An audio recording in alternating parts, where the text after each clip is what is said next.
San Antonio, Todd Golden can still remember how the other half lives. Florida's coach is only 3 years removed from his time at San Francisco, where he was a mid-major coach punching up against a sport hardening the competitive ceiling on those programs. The transfer portal, name, image and likeness opportunities and, likely soon, revenue sharing all combine to make life ever more difficult for college basketball's have-somes, much less its have-nots. I definitely see a growing disparity between the levels, Golden said Friday. I don't think that's hard to see, when you look at the numbers and see how the different teams have done over the course of the year. I think it's kind of been trending this way for the last couple years. This may be the best example of that, the way the tournament has shaken out. He's not alone in that belief. This tournament, chalky and favorite-friendly since it started, has become the latest confirming evidence of an expanding gap in college sports. Golden's observations are fair, but suggestions this week that this Final Four of all number 1 seeds reflects a sport in crisis do a disservice to one of the best national semifinals in recent memory. Follow the madness. NCAA Men's Tournament Bracket, scores, schedules, teams and more. Excellence isn't a vice. Time might prove the NCAA tournament is becoming more homogenized, but this one is going to end with the 4 best teams in America on the floor in San Antonio. Exactly as it should be.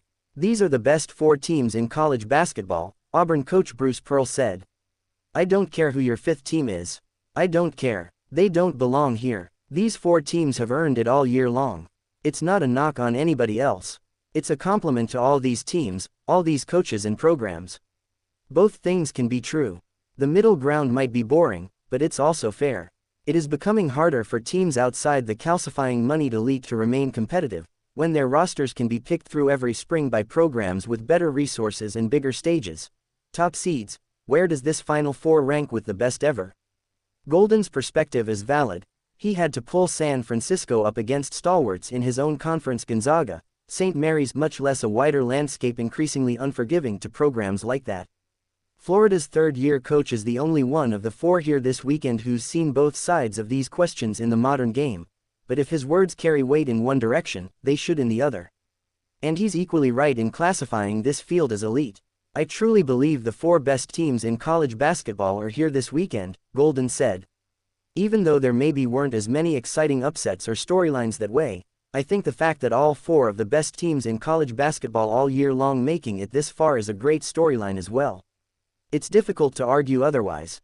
This year marks the first time since 2008 a Final Four is composed entirely of number 1 seeds. But not every number 1 is created equal. Not only are Duke, Houston, Florida and Auburn, in order, the top 4 teams nationally in Ken Pomeroy's net rating ranking, they are comfortably so.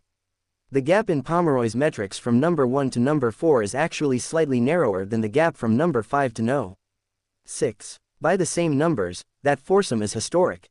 KenPom's database stretches as far back as the 1996-97 season.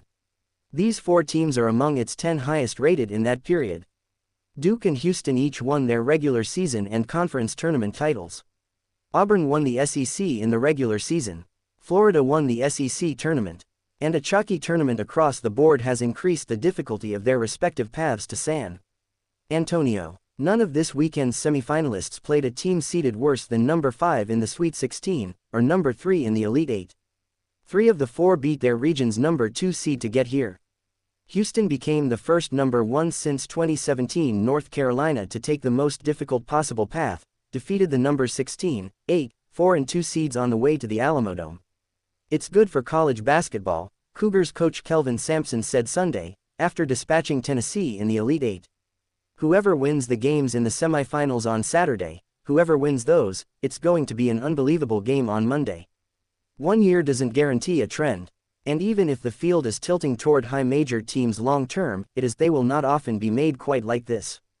It's good for college basketball, Cougars coach Kelvin Sampson said Sunday, after dispatching Tennessee in the Elite 8. Whoever wins the games in the semifinals on Saturday, whoever wins those, it's going to be an unbelievable game on Monday. 1 year doesn't guarantee a trend. And even if the field is tilting toward high major teams long term, they will not often be made quite like this.